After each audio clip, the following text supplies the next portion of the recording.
All right, let's head over to the main event. This is gonna be the last fight of the card here we've got in Vegas. It's gonna be Rafael Fiziev versus Mateusz Gamrot.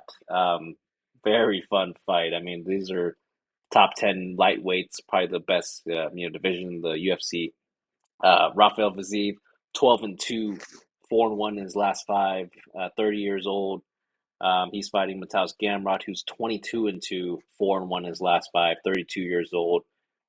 Slight height advantage for Gamrot, 2 inches taller. Slight reach advantage for Fiziev, 1 inch reach advantage there.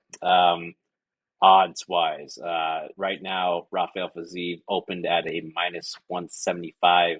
It is now bet down to a minus 150. So some people are getting, some Gamrot dog odds there. As far as, let me just hand it off to you guys because I mean, I have a lot of thoughts on both these fighters actually, but I want to hear from Gerard first. What do you think about this fight here? So Mateusz Gamrot, he's not a dangerous really. I don't think he's a dangerous fighter. I think he just looks for that control time and hold you down. And I don't know, maybe someone has to find a stat on Gamrot for like most wins with the least damage or something like that. Cause I feel like he just gets by in a lot of these wins in terms of the judges and doing the least amount of damage. He does get hit though, and against grapplers too. He gets hit by grapplers, not even strikers. And yeah, Fiziev, he's top tier striking. That Muay Thai, he teaches it in Tiger Muay Thai. I think yeah, this fight he'll definitely connect against Gamrot in terms of striking.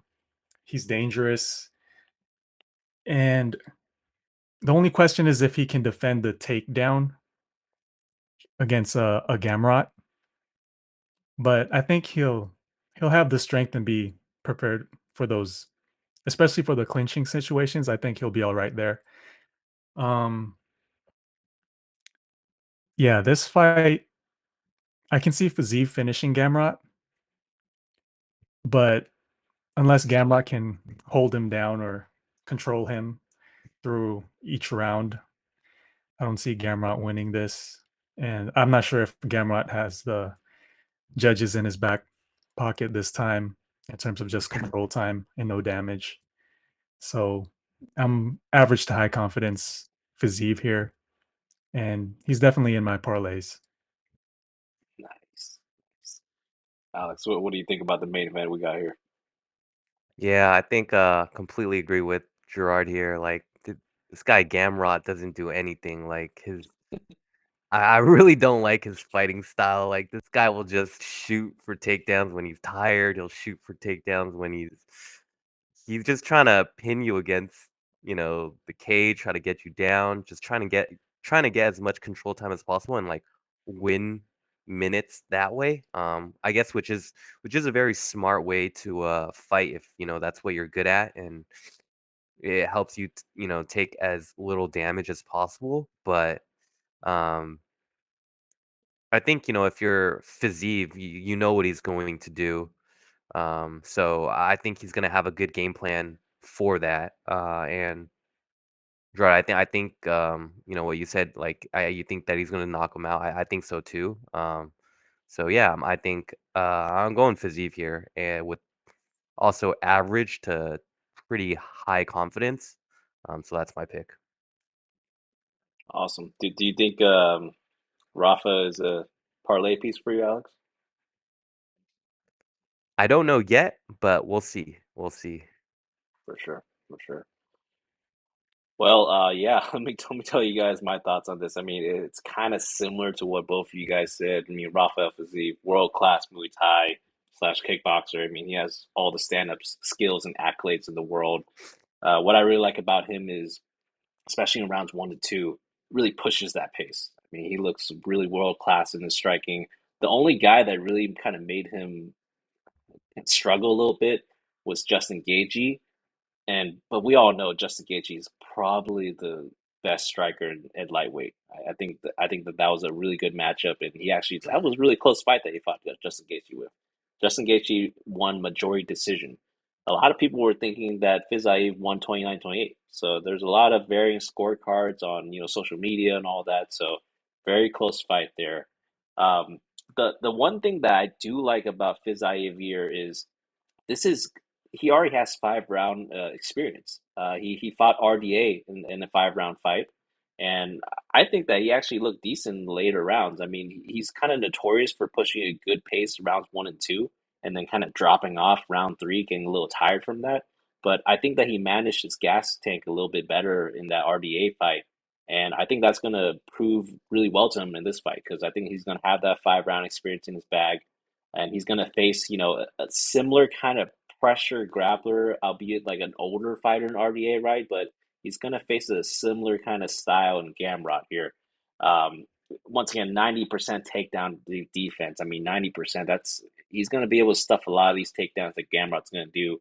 But Gamrot, as we know, he's going to just keep on diving for those legs no matter what. So he's going to have to be prepared for that pace of pressure that Gamrot does.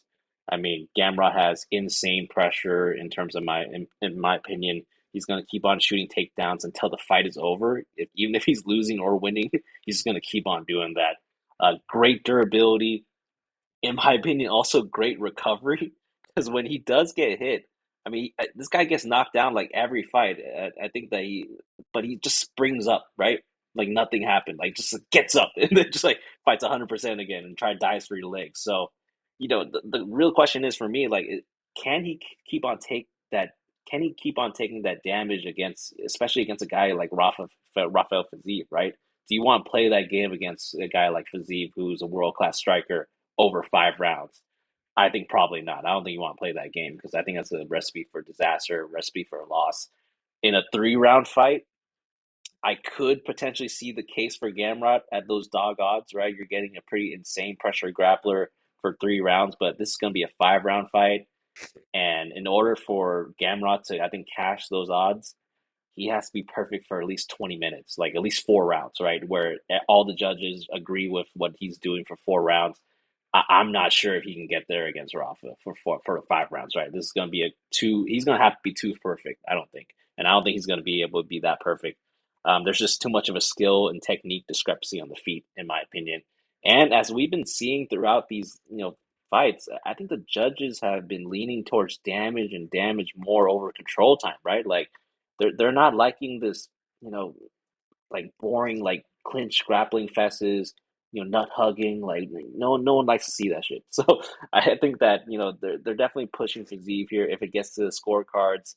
Um, Also, Gamrot, if he does take you down, does he doesn't really seem that dangerous to me. The only sub that he's had is over an old Jeremy Stevens who came up from 145 to 155. And that's not that impressive a sub to me. So for me, you know, Scamrot, like I like to call him, has been scamming a lot of people in his career.